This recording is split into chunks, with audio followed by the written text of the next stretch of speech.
Have you ever wondered how to plan a dream vacation? How much it costs? What type of activities you can do? What type of upgrades you get? I want to talk about it today on today's episode because so many of you have asked about travel. And a lot of the couples that I speak to on this show decide that part of their rich life is spending money on traveling. So I got a bunch of questions from you on social media. Today, I'm going to cover how do I come up with the ideas for where to travel? How do I think about hotels? How many activities do I pack in? What are some of the most magical experiences that I've had? And also, yes, we will talk about money. Let's get into it.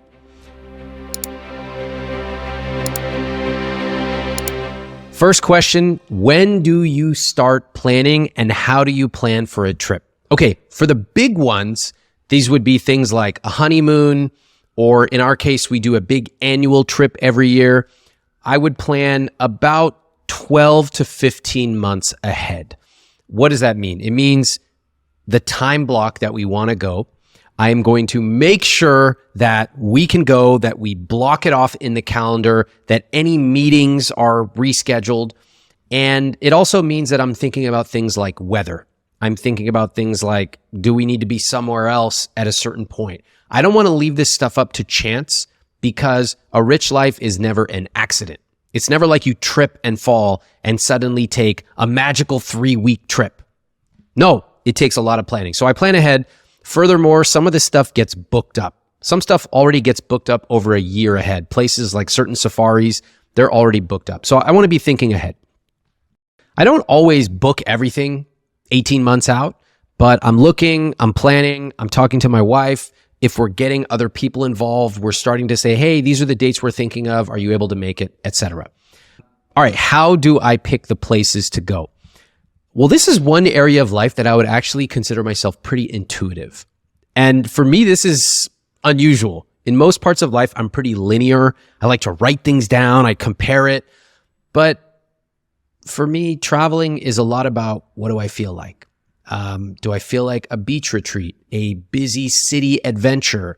Do we feel like being outdoors? These are the kind of questions. It's a lot of feeling. Of course, I check with my wife, or if we're traveling with friends, we might ask, but it's really about what are we feeling? Often we'll do something that's very contrasty. For example, we were in Japan, very calm, and then we went to India, the opposite of calm. And we kind of love that contradiction. Sometimes we'll do super luxurious and then we'll do very gritty. We love that combination as well. So that's how I start thinking about it. And from a geographic perspective, I know nothing about geography. So I write down all these different places and then I plot it on a map and I'm like, oh, that's over there. I had no idea. So that also helps narrow down where we decide to go. Next question, do you use a travel agent? Yes, always. I know this seems like something people used to use in the 80s. Nowadays, they're called travel agents or travel advisors. And I use a travel advisor in 2 different ways. Sometimes it's big blue sky. I'll call them up. I'll say, we're thinking of taking a 6-week trip. This is kind of the style we want to do. We want adventure. We want to end on calm, etc. Maybe we're bringing family of different ages. Here's some ideas I have in mind. Can you come back to us with some options? And they will help us sketch it out. This is the type of full-featured firm that we used for our honeymoon, which was in multiple different countries and continents over 6 weeks. That needed a lot of logistical support. On the other hand, sometimes I know exactly where we want to go. We want to go to this place on these dates and we want to stay at this hotel. Can you arrange it for us? So we have a different travel advisor that we'll use in a much more surgical fashion. Why do I use a travel advisor? First, they handle a lot of the logistics, like booking hotels, things like that. Second, you get perks. So they'll upgrade you. Your room will automatically get upgraded. On a recent vacation I took, our travel advisor managed to get us triple upgraded, which was amazing. The room would have been way more expensive if we had paid for it out of pocket. We only paid for the base rate.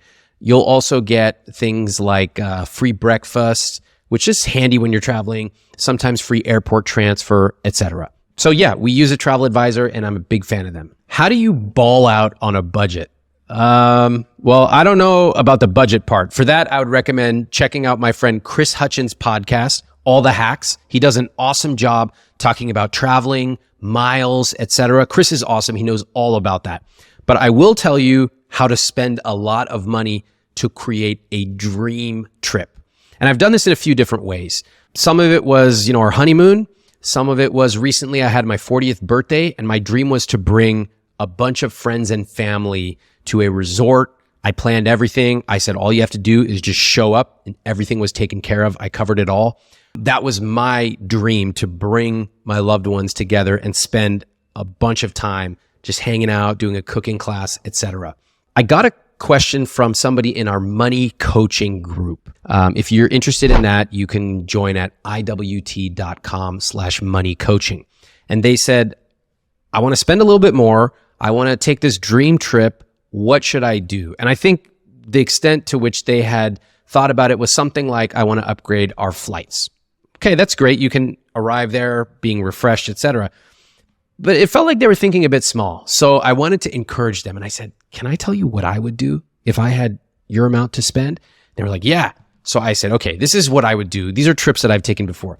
I would arrange to have a car waiting at the airport. No looking for a taxi. Somebody's there with a sign. They take our bags. We're in air conditioned. They've got little hand towels. You're just comfortable. You're going, wow, this is totally different than how I normally get to the hotel. Of course, the hotel would be an amazing hotel depending on what you like.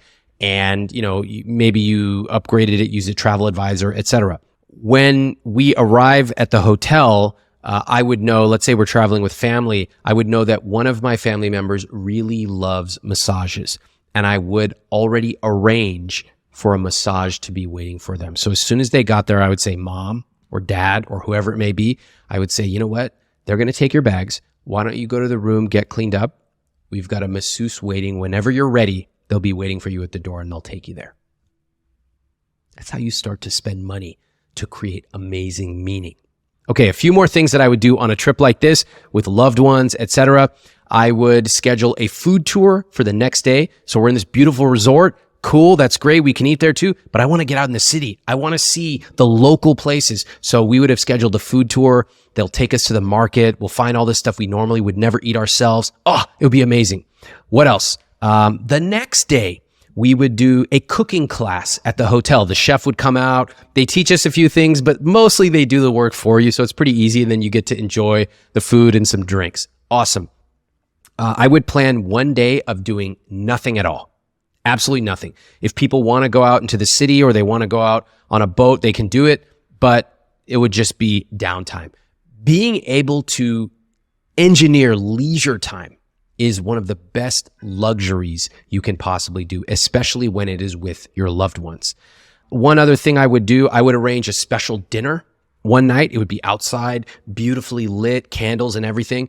And I would let people know ahead of time, we're going to go around the table and we're going to say one thing that we have really appreciated about this trip. Okay, that's it. And with the chefs or the culinary team, I would coordinate with them and I would say, hey, my mom grew up in this area. Can we cook a special dish from that area? My dad loves this. Can we make sure that we have this type of dessert? A lot of these places love those type of requests. They want to make something special. So you're there, you've got the candles, you've got the beach, everyone's going around saying something they appreciate, people are crying, and then the dishes come out and you say, Mom, I wanted to say, we love you so much and we appreciate you. We know you grew up here. And this dish is really a reminder of where you came from, which made all of us possible. Okay. That is how I would create an amazing experience. And if you think about it, all the purposes of accumulating money and saving it and investing it, to me, this is one of the highest and best uses of your money in living a rich life. How do you discover off the beaten path experiences? Okay, so first of all, let me just say there's nothing wrong with on the beaten path experiences. I think a lot of us have this idea that I want to live like the locals. And then I'm just like, in your own hometown, how often do you sit and just converse with tourists? Not that often. I'm in New York. I live in LA. It's not like a bunch of tourists just come up to us whenever we're out and just start talking and we spend 4 hours with them. So there's nothing wrong with on the beaten path experiences, a lot of times they're actually pretty cool. But with that said, I will tell you how I do some of the unusual experiences that, we do when we travel. One is I just keep a bookmark per country. So anything that looks interesting in Italy, for example, I have it bookmarked under Italy. So next time we go to Italy, I have, a special stationery maker. I have a behind the scenes tour of a shoemaker. I have all these things that I want to do in Italy, and they're all in different parts of Italy. All right. So that's number one. I just start keeping a list. Number two, I read the travel sites and the magazines. So everything from Travel and Leisure to Rob Report to Flyer Talk, all of them. And I'm just constantly, for me, it's fun, and I'm reading it, and then I'm bookmarking anything that looks interesting. Third, if I know people from those countries, I will ask them, what is an unforgettable experience that we should make sure that we do? And a lot of times, if I have friends who have traveled and have similar travel styles, I'll ask them, and they'll share a lot of stuff too. Finally, this is where I want to encourage you to get really creative. Airbnb Experiences actually has amazing places you can check out in different countries. But I'll post something about how we went to in Kyoto, we went to a stationery maker who's been doing it for generations. And I got 1 million people. Where did you find this? And I'm like, part of the fun is actually getting creative. And it's really thinking, if I could see anything, what would it be? And then figuring out how to do it. It makes travel so much less passive and so much more interesting. So if you love fashion, could you do a behind the scenes fashion tour in Milan? Or might you hire a student at one of their fashion schools to take you shopping? That'll be cool. Again, whatever it is for you, I like the idea of getting creative and making it personal for what you want to experience. What is your philosophy on hotels? People in our family say, let's get a cheap one since we're only sleeping there. Well, I love hotels. For me, they're part of my rich life. I will say that my philosophy is we typically save a little bit of money on city hotels, but we splurge on beach resorts. City, you typically are a little bit more, and they're usually not as good as beach resorts. But I personally love hotels for reasons that I wasn't aware of when I was younger. For me, I love hospitality. I love customer service. Hotels are the Olympics of customer service and hospitality. The design has to be instantly welcoming. The staff is highly trained. The services they offer are always thinking ahead of what you need. In fact, even some of the stuff in the room can be quite detailed. And I just love the idea of being taken care of. So for me, those are some of the reasons I love beautiful, nice hotels. And when I look back, I think that they really inspire me. So when I come back, I go, wow, that was beautiful. The customer service was amazing. It inspires me in a personal level and certainly for my business as well. How do you balance making dinner reservations and setting plans versus open times or playing it by ear? When we first started traveling, we planned things way, way, way too much. And we had a little bit of a disagreement. And finally, we were like, okay, we got to not pack it in as much. Our purpose here is not to pack in as much as possible. It is to have an amazing, unforgettable experience. And this kind of really takes some thinking, because the way we were raised when I was a kid, if we went to Disneyland, we got there when it opened and we stayed until the very end because we were going to pack it all in. We're going to scrape all the meat off the bone. And I remember a friend of mine told me this thing. He said, if you ever go to a museum, you spend 90 minutes max, and the first 30 minutes are in the cafe. And I was like, what are you talking about? When I was a kid, we never went to a museum. And when we did, we'd be there all day. By the end, we were all crying. We wanted to get out. And he said, no, that's not the point. You can always come back. That was so life-changing for me. It taught me about the abundance of knowing I don't have to see everything, just what feels good right now. And I can always come back. So our new rule, my wife and I then adapted it from packing up the schedule to saying we want to do one big activity per day. Now we do one big planned activity every 2 days. That's what we do. And beyond that, we have a list of things. They're all bookmarked in Google Maps. Most of the time we're out, we're doing stuff because we're feeling good. But sometimes we're like, you know what? We don't feel it. Let's just hang out. Let's go back to that place we went to yesterday. We loved it so much. Or let's just hang by the pool. On a 2-week trip in terms of dinner, we might do one upscale dinner reservation, probably do 2 other, I would say mid-level, and then we play it by ear. We like eating, but we don't necessarily love super fancy food. But that took us trying all these different places for us to realize that. It's about a cadence in terms of planning. But I would also say, even having this conversation by yourself or with a partner lets you hone in on what is important to you. I'm not a huge fan of taking a trip, going to a country, and when you land, trying to figure it all out. I know that some people love that. It's super spontaneous. I think there are some things lost with my approach. But if I'm going there, I want to have a magical experience. And I don't get a magical experience by just randomly wandering around with nothing planned. I do want to have some stuff in a map. So if I'm wandering by it, I'm like, oh, cool. Like, I got to check this out. I read about this. And there's room for wandering, but I don't want to do that for my entire trip. How much money should you put away for vacation? Well, this falls under guilt-free spending. So you tell me, if 20 to 35% of your take-home pay is for guilt-free spending, and if traveling is really important to you, maybe you're spending, 15% of take-home on travel, that's a lot. And if it's one trip, that's a huge trip. If it's 2 trips or 4 trips, you can do the math. In our CSP, travel is wildly overrepresented, wildly.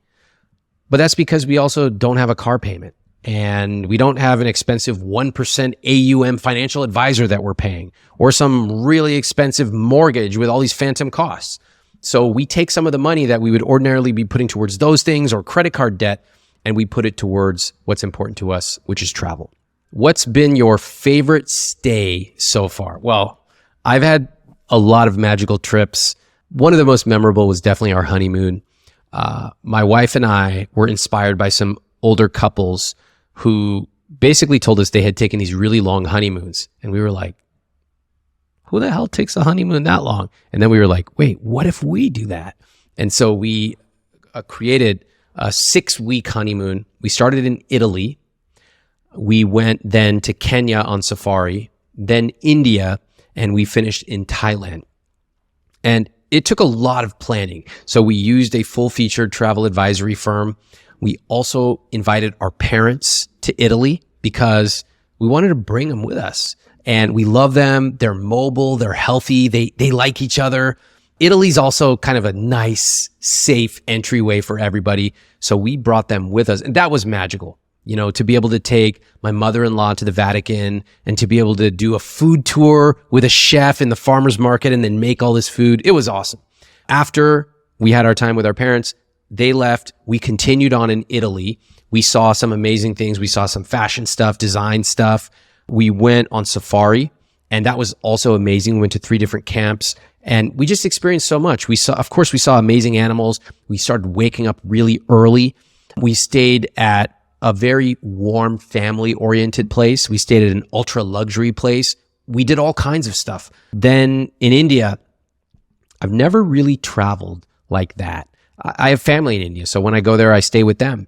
But this time, we didn't tell anybody we were coming because I knew if we told them we were going to go get wrapped up in seeing all of our family. I said, this is our honeymoon. This is a one-time. We're not telling anybody. And instead, we stayed at the most amazing hotels in the world. In fact, my favorite hotel, Uday Vilas, is in Udaipur. It's incredible. We saw Taj Mahal, and I saw it in a different way than I had ever seen it before. Incredible seeing it with my family. Incredible seeing it with my wife for the first time.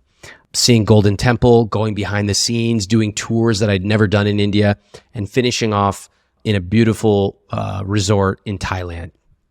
So that was a beautiful trip. And I think one of my favorite memories, I have 2 favorite memories of that trip, both of them from Thailand. One of them was I was just incredibly happy, and I was doing some journaling, and I realized, yes, I'm on my honeymoon. Of course, that's why I'm incredibly happy. Yes, we're eating the best food and we're with each other. But I was also happy because I had set a vision many, many years ago in my 20s. Before I even met my wife, I knew that one day I wanted to go on an incredibly amazing honeymoon without regard to cost. I did not want cost to be the first or second or even third thing that I had to consider. So I started saving and investing money way back then. And to be able to be in these places without worrying about how much it costs to order a drink, to me, it felt like an incredible accomplishment. And I was really proud of the work that I had done, that my team has done to help so many people with their money, which in turn has helped my team and has helped me and helped me create this experience for my wife and me. So that was amazing. And then my second and even more favorite memory was just a day later. My wife and I were reflecting on the trip. What did we love? What would we change? And she said something I'll never forget. She said, at the end of a trip like this, normally I would be sad, but I know that we can come back whenever we want. Think about the abundance of that answer. It's amazing to have a partner that thinks in the same level of abundance as you do. To be aligned is incredible. And guess what? Almost every single year after that, we did take a huge, amazing trip. The only thing that derailed us was COVID, but we didn't mind. So we stuck with it. We love travel. It's become part of our rich life, and it feels incredible to be aligned with my wife, Cass.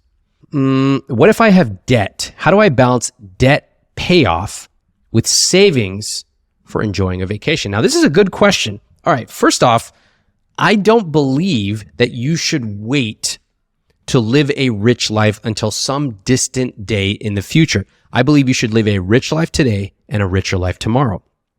At the same time, you can't be doing whatever you want and then just rationalizing it by saying, this is my rich life.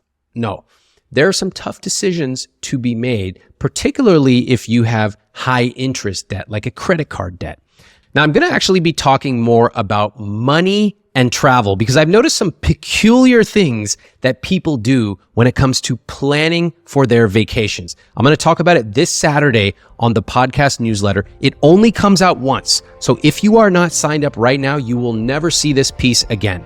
Make sure you are signed up at iwt.com/podcast newsletter. Sign up right now, and I will send you that article that I wrote on Saturday. Thanks for listening. Send me a little note. Tell me what you think about this episode, and send me any other questions you've got about travel, money, vacations, and the rich life. I'll talk to you next week.